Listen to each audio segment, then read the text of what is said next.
What Scott was not accurate about, which kind of happens around the table sometimes, although I know you want to be. Don't touch me. I can't touch you. Do you know what the definition of white supremacy is?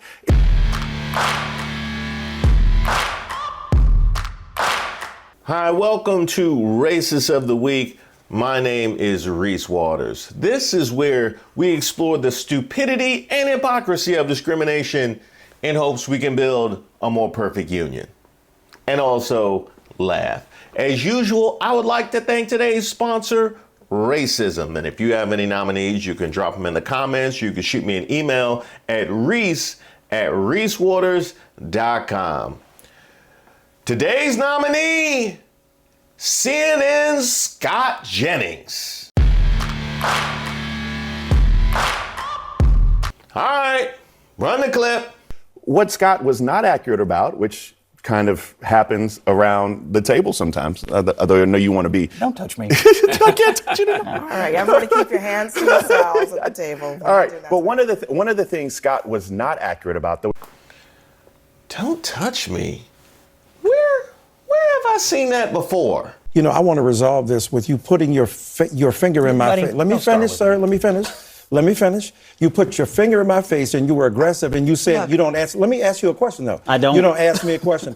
I thought you told us, Abby, that we all should speak among each other, not wait for you. And if it's all right, you're going to ask me for my number after the show? Hang on, Scott and Michael. Brother, don't start. In the spirit of conversation at the table, kind of we're gonna keep the conversation at the table. We're not gonna have side chats because it's not helpful. It doesn't get any more Kevin than that. I will sit there and act as smarmy as humanly possible.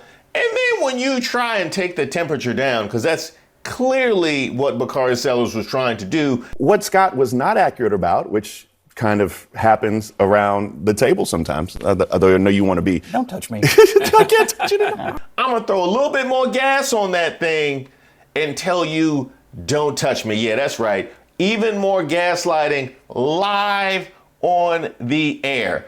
For one thing, the fact that Bakari Sellers was actually trying to take the temperature down was something that clearly he objected to. I can't have that. I can't have people thinking that I'm at all cordial with the crazy sycophantic left.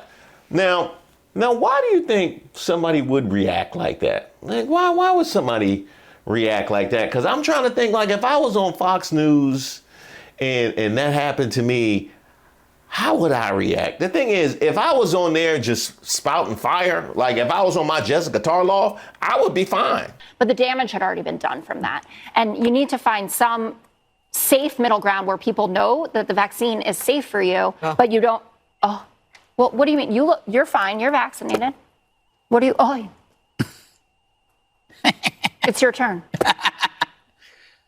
It's your segment. But then again, if I was there flailing from the mouth like Janine Pirro, then I probably would have a problem. So there's your answer right there. You know, they always used to say, you know who's losing the argument by who gets the most upset. And what Scott was not accurate about, which kind of happens around the table sometimes, although I know you want to be. Don't touch me. I can't touch you. All right, everybody keep your hands to yourselves at the table. All right, but one of the things Scott was not accurate about, though. So there is your answer. Now, another thing that occurred to me in watching this, when you say, like, why would you react like that, is why would that just be your immediate, oh, don't touch me? You really are used to people wanting to throw hands, huh? Like you are that used to people wanting to throw hands that you react to a friendly pat on the back, like, don't touch me, just immediately going victim. At some point, you might want to look in the mirror and ask yourself, why everybody want to throw hands? You know what I mean? Why is it so often other time people want to give me the beats? You know, maybe that is a question you might want to potentially ask yourself. Huh? There's more? If you're on the American left tonight, here's my chart. The good guys today, Daniel Penny. The bad guys, Luigi Mangione. It seems to me. How do you, everybody what's on the the left, chart for victims?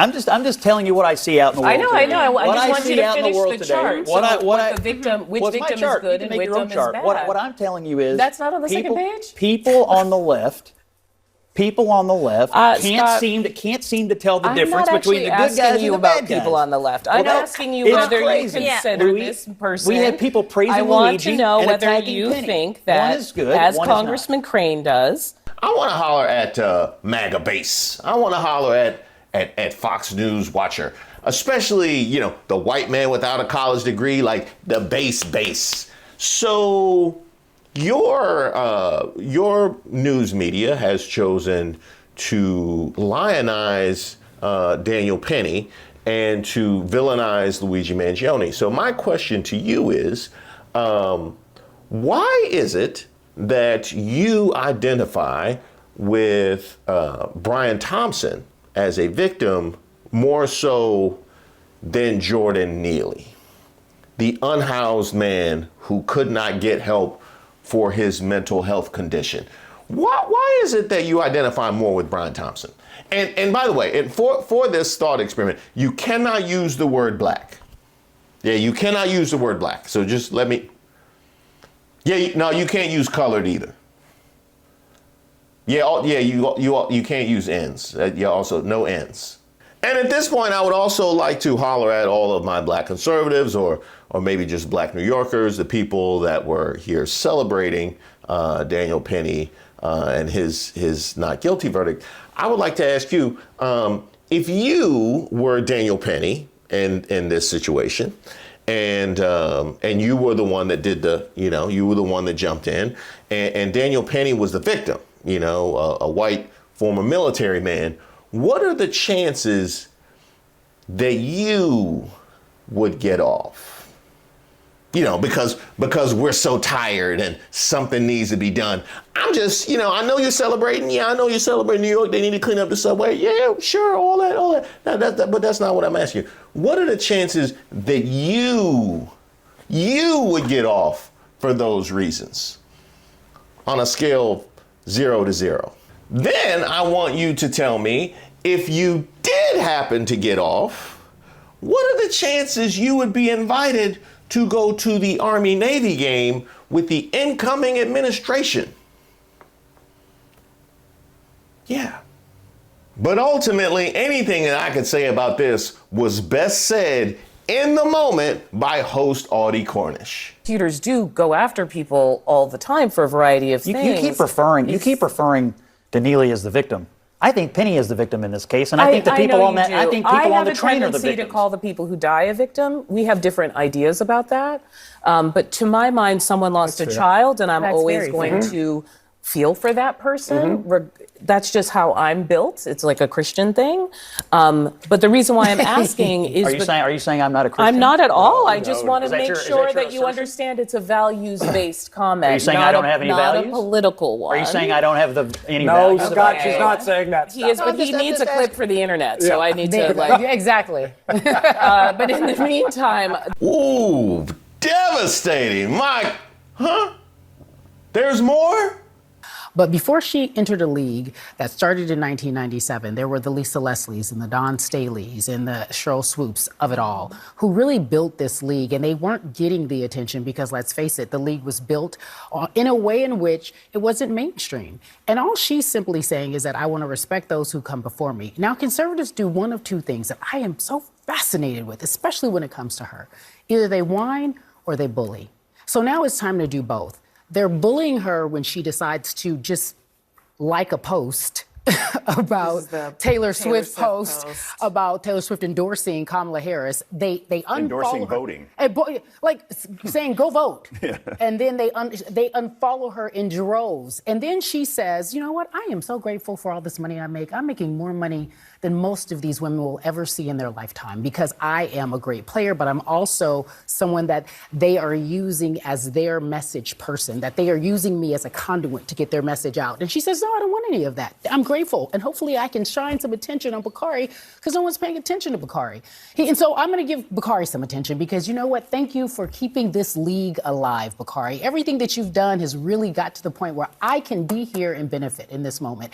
And Megyn Kelly, saying she's on a knee apologizing because she's white, she's acknowledging the reverse DEI that no one wants to talk about. She has a privilege. She has been in this league for a year? And she makes more money than the people who built this league, and she understands there's a reason, not because she shoots the ball well. Yes, that also helps, but there's another reason, Scott. There's a reason that says I'm white, and it's a privilege, and people love me, and I'm okay with that, but I want to also acknowledge everyone else. Why is she being bullied? Why is that wrong? Why is she being bullied for acknowledging something that's smart, truth, and factual? Well, a couple things. Number one, whether you're an athlete or anyone else, if I hear you use the phrase "my truth," I immediately then discount everything else you say because there isn't my truth or your truth. There's just the truth. And that is unbelievably telling. There's just the truth, which by the way, is the story that's told by the majority. The story that we tell is the truth. There's not all this other room for other people's actual experiences. We ain't gotta respect what y'all went through. There's just the truth. I remember my mama used to tell me that when we was growing up, till I got into trigonometry. There's just the truth. And when you start using phrases like that, it tells me that That's not true. Your brain has been captured by something that I don't really respect. That's not true. Number two. That's not true. Number two. Your brain has been captured by something that I don't really respect. The I don't really respect is doing a ton of work right there. That's right, because they don't have to respect other people's experiences. Now, do they? That's why they're so quick to silence them. The attention the league got this year was amazing, and it was all because of her. She is an amazing player. The arenas were full when she played in them. The TV ratings were up when she was on television. That's undeniable. But the league still lost like $40 million this year. And it's never made money. And to me, when you're talking about having respecting people who built something, what did they build? Just so I'm clear, the argument that you're making is that they built nothing, even though you acknowledge that the thing that she entered into had a great amount of success by virtue of her being in it. But had they not built anything, then what would we be talking about? I don't really understand how the idea of acknowledging the people that built the groundwork from which you are able to flourish is at all controversial. Folks do it all of the time, especially in the world of sports where the money is so much crazier than it used to be. But we always give deference to all those people that struggled in the past. Why is it that in this one instance, all of a sudden, now it's an issue? You don't want to give no type of credit. Oh, I know. If I didn't know any better, I would think this was the same kind of mentality that's trying to go in and erase Black achievement from our history books or Black contribution to building this country. Because that is also what you're doing now, isn't it? I would also, once again, like to point out the fact that you had to drop in that it's never made money, which means it's not making money now. So you dragging them for losing money in the past, but throwing her up for them losing money now. That's a whole lot of flipping there. That's a whole lot of flipping. Yeah, boss, we lost money this year, but we ain't lose as much as we lost in the past. So how about that bonus? This is the problem with the conversation about race in this country that we've never tackled. Because there are two things fundamentally wrong with what Scott said. The first is when you say things like my truth, right? And you just tune that out. My truth is just vastly different than yours. It's not just the truth. In fact, one of the things I would like to just help you understand is that the definition of white supremacy, do you know what the definition of white supremacy is? I sure do. Smile. Try smiling every once in a while. Try not to be, like, in your delivery, such a cold-hearted all the time. It's at this point, I wish that Bakari Sellers would have just said, you know what the definition of white supremacy, and then turned to the side and just sat there quiet till somebody said something. Do you know what the definition of white supremacy is? It's when you feel like equality is oppression.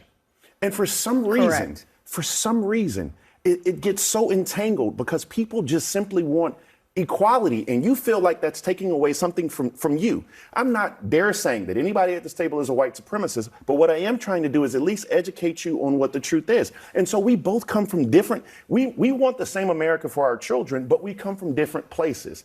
We don't necessarily want equality. Some of us just want equity. The second point is, Scott, you cannot denigrate. You cannot simply say that Dawn Staley and Lisa Leslie and Cheryl Swoops and all these women who do something insanely better than all of us at this table did not build anything that you can't respect.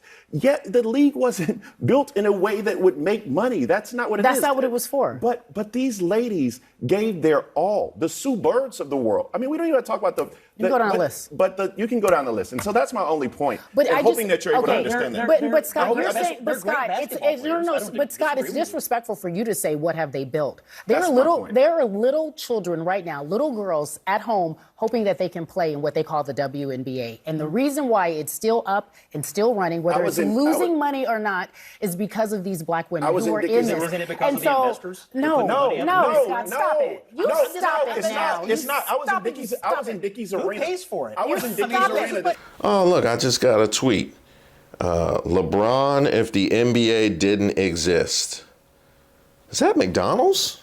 Y'all absolutely love to talk about how black stars, black athletes, black executives, whatever the case may be, have to give deference and umbrage over the people that created the system for them to thrive, right? They always have to make sure that they do that, but because they're brown, right? Because they're brown. Yeah.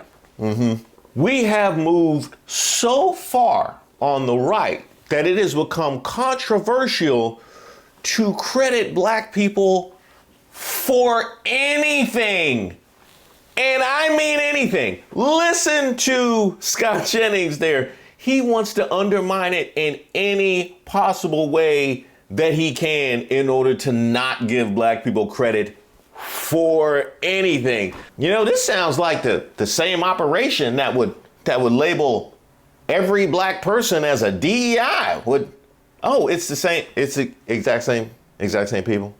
There's a level of empathy that we have to have and understanding that we have to have. And we have to just stop being so abrasive, caught in these social media moments when we're talking about issues of race. This is exactly what I was about to say, which is that, listen, Jeff and Scott, my dear colleagues, you don't have to defend this. You don't. Okay? You could just say it doesn't have to be. Defend what? You know, the idea that Caitlin Clark should be denigrated for simply saying that she entered a league that other players who came before her were black, helped build. There's nothing controversial about that, and it doesn't need to be. It feels so bland. Yeah, she doesn't like need to bland be. and gracious. Why are people attacking her for that? I don't understand. I don't know. I feel like it says more about the people who are getting offended by it than her. I think they're just disappointed that she appears to have been captured by the woke mob. You don't. Perfect response. Perfect response. They laid out just how bland it is for her to merely assert who populated this league before she got there, and it's characterized as being captured by the woke mob. Oh man, can we give him 3 this week? Can he get 3 this week? I can tell you this, he definitely gonna give us credit for this acknowledgement. Like, She's Here's the disappointment. It's the white privilege. Let him articulate this because I want to learn something. I feel a little bad for her because she's going to learn that it will never be enough. No matter how much of the phrasing, no matter how much of the groveling you do, it will never be enough for the people in that league that hate her guts. It will never say. Now here's the thing. There are people in that league that hate her guts, for sure. And there are people watching who hate her guts, for sure. None of those people are at the table with you articulating just how bland her statement was. There's clearly a wide chasm of people in how they respond to her in the center and on the left. As far as the right is concerned, what you have just communicated is any level of acknowledgement or deference to the history of the league that she populates is characterized as being captured by the woke mob. So you tell me if there's any amount of acknowledgement or deference that would be at all true or meaningful. Because from what you have told me, the answer is no. No matter how much of the phrasing, no matter how much of the groveling we may do, it will never be enough for the people that hate our guts. And you have proven that exactly right. Why do you assume They hate her that guts? why do Yes, you they do. assume They that do she not. is trying to pander? Isn't it also Because I hear the language. It's the language of the pandering. Scott, listen, let's get off the internet for 1 second. Everybody, right? This is not a conversation about wokeness, about my truth, about all that stuff. Okay, I know that these are buzzwords on the internet. This is a young woman who's working in a league where she has colleagues. She said something about her place in that league. Why do you think automatically that it can't possibly be genuine? It's the I don't equivalent of understand. me saying, you know why I wanted to be a journalist? Because I saw Barbara Walters on television. Because I saw someone that I really admired and I liked the way she stood up for herself. It's the equivalent of me saying, you know who else I like? And go down a list of women who don't look like me, who do exactly what I do now, who gave me the dream, who gave me the opportunity. No one's offended by that statement because I am talking about the work ethic, I'm talking about the quality of what they do, and I'm talking about the ability to see the dream, and it is possible. She grew up watching Maya Moore, who happens to be black. And she said, when I saw Maya Moore, and my dad would drive me an hour away to see Maya Moore play, I was like, is this a real thing? Can I live in this world? It's no different. All right, let me let you get the very last one. Well, it's a good question. When I hear the phrase white privilege, sports is the one place where nobody on the field has any privilege at all. She doesn't get extra points when she shoots because she's white. She gets the same number of points as anybody else. Sports is the great equalizer, and it just felt like to a lot of people that she was groveling for no reason because she is an amazing player who deserves all the accolades she's getting right now. Now, it is Christmas time, and I'm in the process of buying gifts because I do everything late for my little girl. And I noticed that when I go to get a doll, I go to get a toy, you have to, search around. The brown one isn't automatically the first one. What is the justification for blasting out white versions of everything and having that be the most readily accessible? What's the justification for that? Huh? The justification that you use for that is that most of the people that would be purchasing this are white, and so we're going to sell more of these. So it's not racist. We're not being racist. It's just this is what the audience is. So that's why we give you all these. And so we got some of the little brown, for the jungle. We got something for everybody, but we're going to put the white ones out on Front Street because that is who we are expecting the audience to be. Yet somehow you refuse to take that same logic to acknowledge how significant having a white star in the WNBA might be. I mean, how? How? Congratulations, Scott Jennings. You are our racist of the weekend.